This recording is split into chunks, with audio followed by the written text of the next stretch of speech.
अस्सलाम वालेकुम अजीज साथियों, प्यारे तुलबा। आज हमारे नीट की क्लास का छठा दिन है, यानी कि सैटरडे। तो आज हम एक नए तरीके का इस्तेमाल करेंगे हमारी स्टडी को आगे बढ़ाने के लिए। हम स्लाइडिंग का इस्तेमाल करेंगे, मतलब कि हम मोबाइल स्क्रीन के जरिए समझने की कोशिश करेंगे कि किस टॉपिक को कैसे समझना है। तो हम अलग अलग तरीके से उसको पढ़ने की कोशिश कर रहे हैं ताकि अच्छे से समझ में आए। बोर्ड का तरीका भी इस्तेमाल किया जा रहा, डिजिटल बोर्ड का भी तरीका इस्तेमाल किया जा रहा, और आज हम एक नई तरीके का इस्तेमाल करेंगे इंशाल्लाह। हम मोबाइल की स्क्रीन को ही हमारा डिजिटल बोर्ड बना देंगे और स्लाइडिंग के जरिए समझने की कोशिश करेंगे कि हमारे डाउट्स क्या है आज के। ओके। अस्सलाम वालेकुम अज़ीज़ तुलबा। जैसा कि आप जानते हैं कि लास्ट लेक्चर में हम लोगों ने पानी का इंतज़ाम देखे थे, है ना? Absorption of water. तो लास्ट लेक्चर को ही कंटिन्यू करते हैं और आगे बढ़ते हैं आज के लेक्चर में। मैं हूं शहबाज सर और आप देख रहे हैं जोहर वाइस यूट्यूब चैनल। और ये जो सीरीज़ है, आज का छठा दिन है सैटरडे का, जिसमें हम हमारी क्लास को आगे बढ़ाना चाहते हैं। तो एब्जॉर्प्शन ऑफ वाटर में हम देखेंगे आज कि जो पानी होता है ज़मीन में, तो ज़मीन में पानी स्टोर होता है इनसाइड द सॉइल, और उसी पानी को जो प्लांट होते हैं वो एब्जॉर्ब करते हैं by the root hair. Root hair यानी कि जड़ बाल जिसको बोले थे हमने, याद होगा आपको लास्ट लेक्चर में। अभी इसी प्रोसेस को हम डायग्रामेटिकली भी समझेंगे आगे। तो जो मिट्टी होती है, जो ज़मीन होती है, उसमें बारीक बारीक पोर्स होते हैं, and that pores is called soil. और उसी सॉइल के अंदर पानी मौजूद होता है अलग अलग तरीके से। अगर हम इसका एनालिसिस करें तो पानी मिट्टी के दरमियान में होता है, और पानी और मिट्टी के दरमियान में होती है एयर। ठीक है। तो अगर हम अच्छे से समझने की कोशिश करें कि पानी की कितनी मौजूदगी होती है सॉइल में और उस मौजूदगी को क्या कहते हैं, तो अगर समझे हम, तो total amount of water present in the soil is called holard. याद होगा आपको लास्ट लेक्चर में, यहीं पर हमारा लेक्चर खत्म हुआ था कि मिट्टी में जितना भी पानी जमा होता है, जितने भी परसेंट पानी मिट्टी में होता है, उसको कहा जाता है होलार्ड। अब जाहिर सी बात है, उसी पानी को जो पौधे होते हैं वो क्या करते हैं, एब्जॉर्ब करते हैं, यानी कि उस पानी को जज्ब करते हैं अपनी नशोनुमा के लिए। और अपनी रोजमर्रा की जो रूटीन है प्लांट्स की इनसाइड द सेल, उन सारे प्रोसेस को पूरा करने के लिए वो पौधे इसी पानी को जज्ब करते हैं जो मिट्टी में मौजूद होता है, और उसे कहा जाता है होलार्ड।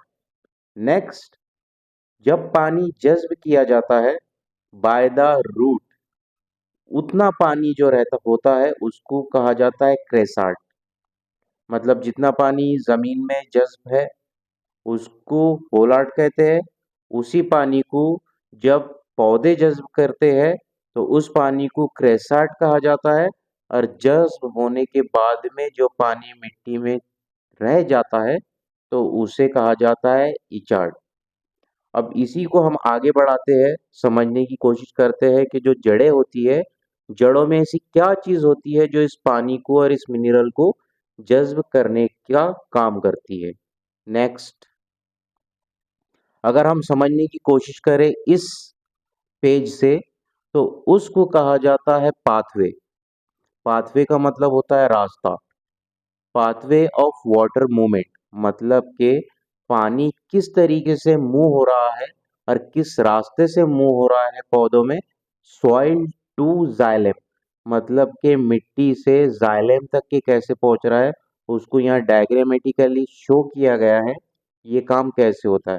अब जाहिर सी बात है, जो पौधे होते हैं ये जमीन में होते हैं, और जमीन में ही पानी होता है जो पौधे इस्तेमाल करते हैं।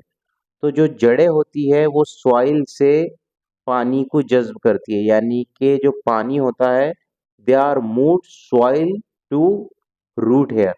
ठीक है। यहाँ दिख रहा होगा आपको, मिट्टी से पानी किधर जा रहा है, रूट हेयर की तरफ, जिसको जड़ बाल बोलते हैं। रूट हेयर के बाद में आता है एक सेल का हिस्सा जिसको कॉर्टेक्स बोला जाता है। करेक्ट। तो रूट हेयर के बाद में जो सेल्स होते हैं कॉर्टेक्स सेल कहलाते हैं, और वो पानी रूट हेयर से होते हुए कॉर्टेक्स तक पहुंचता है। देन कॉर्टेक्स से होता हुआ ये पानी सेल जो नेक्स्ट लेयर होती है सेल की, उसको बोला जाता है इंडोडर्मिस। तो फिर यही पानी इंडोडर्मिस तक पहुंचता है।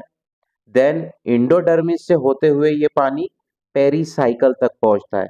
पेरीसाइकल एक राउंड सेल्स होते हैं जो तने के या जड़ के इर्द गिर्द पाए जाते हैं। पेरीसाइकिल से पानी निकलकर प्रोटोजाइलम तक पहुंचता है, यानी कि जाइलम का जो इब्तदाई पोर्शन होता है उसको प्रोटोजाइलम कहते हैं। And then protoxylem to pass metaxylem, और आखिर में पानी मेटाजाइलम तक पहुंचता है, और जाइलम का काम होता है उसी पानी को फिर पौधे के तमाम हिस्से तक के क्या करना, मूव करना और पहुंचाना। फिर पौधे उसी पानी को अपने लिए इस्तेमाल करते हैं। तो ये है पानी के मूवमेंट का रास्ता, मतलब पानी जमीन से किस तरीके से जड़ों तक पहुंचता है, जड़ों से सेल बाय सेल कैसे जाइलम तक पहुंचता है, और जाइलम से फिर पूरे तने में और पौधे के हर हिस्से तक के वही पानी पहुंचाया जाता है। In root zone of cell differentiation absorb both water and minerals. अब जाहिर सी बात है, ये काम सिर्फ पानी जज्ब करने का नहीं है, पानी के साथ में यहाँ पर क्या जज्ब किया जाता है, मादनियात भी जज्ब की जाती है जो पौधों के लिए निहायत अहम मानी जाती है। ठीक है। एक साइंटिस्ट का नाम है मंच। ठीक है। मंच एक साइंटिस्ट का नाम है मंच। साइंटिस्ट ने 1930 में इस कंसेप्ट को दुनिया के सामने पेश किया कि पानी जो होता है किस तरीके से मूव होता है रूट हेयर से जाइलम तक और फिर अंदर तक पहुंचता है। तो इसको इसी चीज को ये पाथवे ऑफ वाटर मूवमेंट को हम समझते हैं डायग्राम के जरिए। यहाँ पर आप देखेंगे इस डायग्राम में, तो यहाँ पर बताया गया है ये जो रूट हेयर है, ठीक है, इसके आसपास में क्या मौजूद है, सॉइल मौजूद है। ये हो गया रूट हेयर, यानी कि ये है जड़ बाल। और वो जो ब्लू कलर के एरो नजर आ रहे हैं आपको, ये है वाटर का मूवमेंट। तो जड़ बाल के अंदर पानी जज्ब होता है और ये पहुंचता है कहाँ पर, कॉर्टेक्स तक। उसके बाद का जो हिस्सा है वो जिसपे वो छोटा एक जड़ बाल नजर आ रहा है आपको, वो वहां से लेकर तो ऊपर तक, यानी कि इंडोडर्मिस के पहले की जो लेयर है ये है कॉर्टेक्स लेयर। तो पानी रूट हेयर से निकलकर, सॉइल से निकलकर रूट हेयर में आ रहा है, और रूट हेयर से निकलकर कॉर्टेक्स में जा रहा है, और कॉर्टेक्स से होता हुआ इंडोडर्मिस तक पहुंच रहा है। इंडोडर्मिस के बाद में ये पानी जाता है पेरीसाइकल में। ठीक है। यहाँ आपको येलो कलर के राउंड सेल नजर आ रहे होंगे, ये है पेरीसाइकल। तो ये पानी कहाँ तक पहुंच रहा है, पेरीसाइकल तक।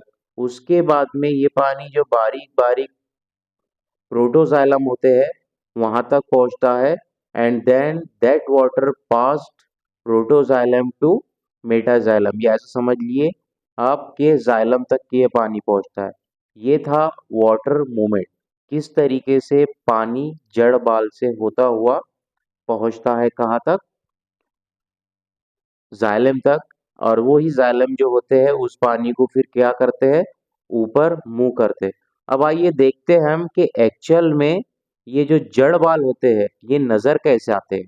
ठीक है। इस डायग्राम में देखेंगे आप, यहाँ पर आसानी से आपको समझ में आ रहा, ये क्या है, स्ट्रक्चर ऑफ रूट है।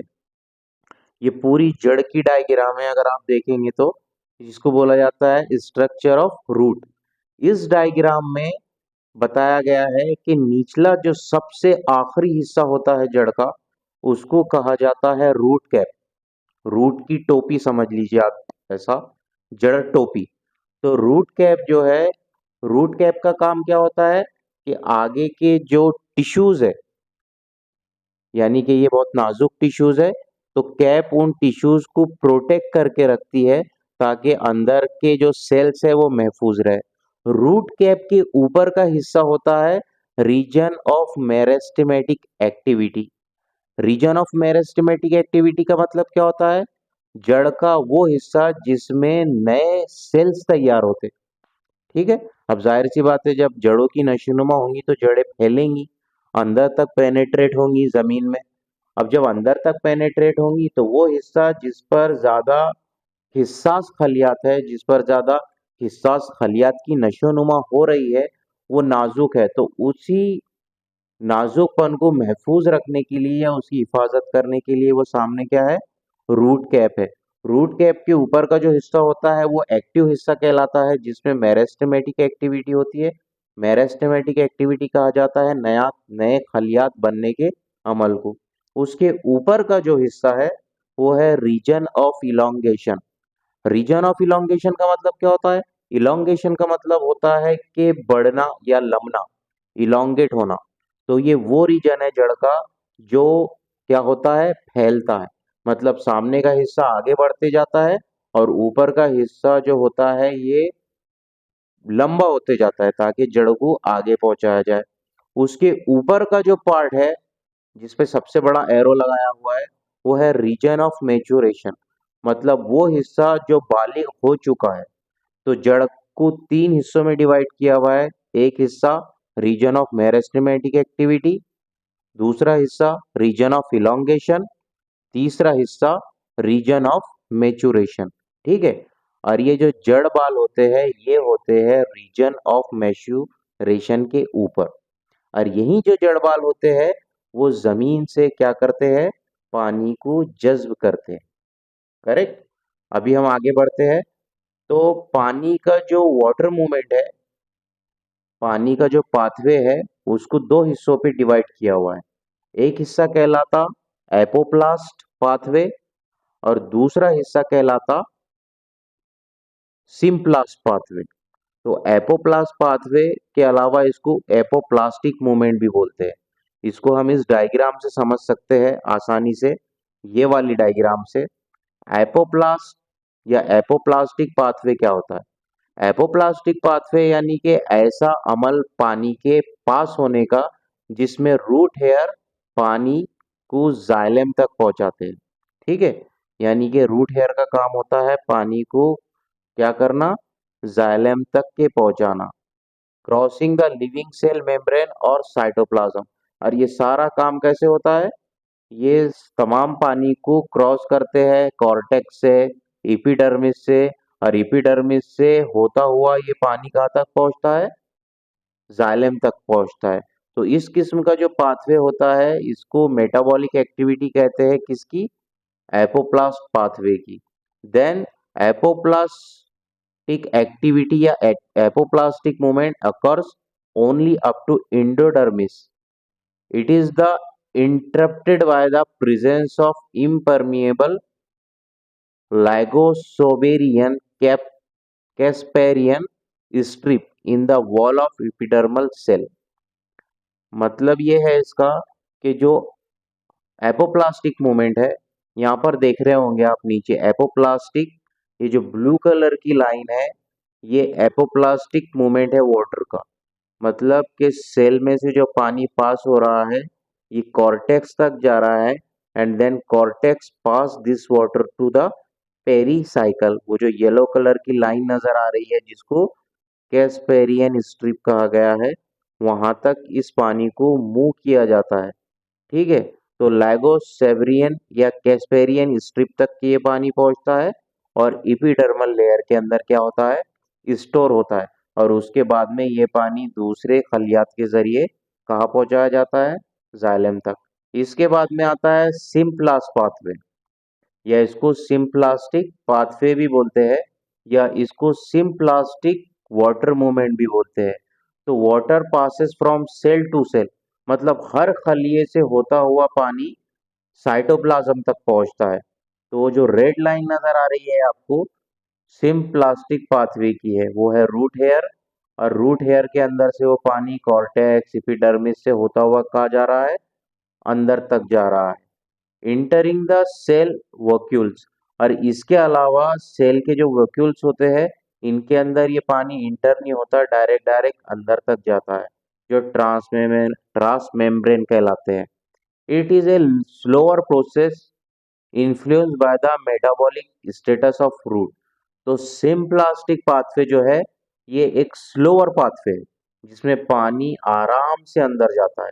और एपोप्लास्टिक पाथवे या एपोप्लास्टिक मूवमेंट ऑफ वाटर जो है ये फास्ट मूवमेंट है जो पानी को क्या करती है, अंदर तक ले जाती है। इसके अलावा और एक चीज ये है कि वेक्यूलर ट्रांसपोर्ट होता है। वेक्यूलर यानी कि जाइलम और फ्लोएम को बोला जाता है वेसल्स या वेक्यूलर। तो ये पानी जब ये रेड कलर का रीजन है जहाँ पर जाइलम है और फ्लोएम है वहां तक पहुंचता है, तो उसके बाद में ये पानी वेस्क्यूलर टिश्यूज के जरिए प्लांट के हर हिस्से तक के और प्लांट के हर कोने तक के पहुंचाया जाता है। ठीक है। अब इसके बाद का जो पोर्शन है वो है मैकेनिज्म ऑफ वाटर एब्जॉर्प्शन। तो पाथवे ऑफ वाटर मूवमेंट के बाद में नंबर आता है मैकेनिज्म ऑफ वाटर एब्जॉर्प्शन। मतलब कि क्या निज़ाम है पानी के इंतज़ाम का। पौधे जो पानी जज़्ब करते हैं रूट के ज़रिए, उनका क्या निज़ाम है, वो किस तरीके से पानी जज़्ब करते हैं और उसे क्या कहा जाता है। तो जो पानी के जज़्ब करने का तरीका है ये दो तरीकों पर डिपेंड है। मतलब जो जड़ें हैं या पौधों में जो पानी जज़्ब होता है वो दो तरीकों से होता है। ये वाला सही रहेगा जुमला कि जो पानी पौधों के ज़रिए जज़्ब किया जाता है उसके दो अलग-अलग प्रोसेस है। नंबर एक, उस प्रोसेस को कहा जाता है active absorption of water. Interesting होने वाला है ये लेक्चर भी बहुत। मतलब कि जो प्लांट होते हैं they are absorb very small amount of water. बस 4% पानी एब्जॉर्ब करते हैं जड़ों के जरिए। ठीक है। और वो जो पानी रहता है उस पानी को कहा जाता है active absorption of water. Nice. तो ये जो एक्टिव एब्जॉर्प्शन का तरीका है या मैकेनिज्म है involves an expenditure of metabolic energy which comes from the respiring cell of the root। मतलब कि एक्टिव एब्जॉर्प्शन जो होता है ये रूट के रेस्पिरेटरी जो सेल होते हैं उसके जरिए होता है। और यहाँ पर एनर्जी दरकार होती है। मतलब कि ये मेटाबॉलिक काम करने के लिए पौधों को क्या लगती है, एनर्जी लगती है एटीपी की शक्ल में, यानी कि कुव्वत लगती है, फोर्स लगती है। तब जाके 4% वाटर क्या होता है, जड़ों के रेस्पायरिंग सेल के जरिए जज्ब किया जाता है। In this type of absorption root play a active role. मतलब मैकेनिज्म में हम देख रहे हैं कि वाटर का जो एब्जॉर्प्शन है उसमें फर्स्ट एब्जॉर्प्शन का जो तरीका है वो कहलाता है एक्टिव एब्जॉर्प्शन। करेक्ट। और एक्टिव ऑब्जर्वेशन जो होता है इसमें रूट एक्टिव होती है, यानी कि इसमें रूट के जरिए पानी जज्ब किया जाता है। और जब पानी जज्ब होता है तो इसमें रूट हेयर हिस्सा लेते हैं। साथ ही इस काम के लिए एनर्जी लगती है, कुव्वत लगती है, ताकत लगती है, जो पौधे क्या करते हैं, एक्टिव एब्जॉर्प्शन के लिए खत्म करते हैं। लेकिन मजेदार बात यह है कि इतने अहम प्रोसेस में, एक्टिव प्रोसेस में पानी की सिर्फ 4% मिकदार ही क्या की जाती है, जड़ों के जरिए जज्ब की जाती है। आइए अब इसके बाद में सेकंड नंबर आता है पैसिव एब्जॉर्प्शन का। अब ये जो पैसिव एब्जॉर्प्शन है this is a water take place due to the forces developed at the transpiring surface of the plant. मतलब कि इसके अंदर जड़ का कोई रोल नहीं रहता। पैसिव एब्जॉर्प्शन के अंदर जड़ का कोई रोल नहीं रहता। ऊपर का जो हिस्सा है जिसको ट्रांसपेयरिंग ऑर्गन कहते हैं, और इस तरीके में जो मैकेनिज्म होता है उसको ट्रांसपिरेशन पुल कहा जाता है। तो पानी का जो पैसिव एब्जॉर्प्शन वाला तरीका है इसमें क्या होता है, takes place due to the force develop at the transparent surface. यहाँ पर जो कुव्वत इस्तेमाल होती है वो जड़ों की कुव्वत इस्तेमाल नहीं होती है, जो ऊपर का एरियल हिस्सा होता है उसकी यहाँ पर क्या होती है, कुव्वत इस्तेमाल होती है। In this type the cell of the root do not play any role. जैसे कि आपको कहा गया है कि जो जड़ें होती है ये अपना रोल का अदा करती है एक्टिव एब्जॉर्प्शन में, लेकिन पैसिव ऑब्जॉर्प्शन में क्या होता है, ऊपर का जो ट्रांसपेयरिंग हिस्सा है वो हिस्सा लेता है और जड़ें यहाँ पर कोई भी रोल अदा नहीं करती। इस प्रोसेस में किसी भी किस्म की एनर्जी नहीं लगती या नहीं टूटती। फोर्स लगती, कुव्वत लगती, लेकिन ताकत नहीं लगती। It's not required, hence it's known as passive absorption. इसलिए इसको क्या कहा जाता है? पैसिव एब्जॉर्प्शन कहा जाता है। Thus, in passive absorption, water is just pulled through the root। मतलब जड़ों के जरिए पानी को पुल किया जा रहा, बट जो पानी ऑलरेडी जज्ब है उस पानी को, और that pulling of water by the root goes to the xylem and then all plant। It's the most common and rapid method of water absorption. और इस तरीके के जरिए जो प्लांट्स होते हैं वो अपने वाटर का 96% हासिल करते हैं। तो दो तरीके देखे हमने आज इसमें।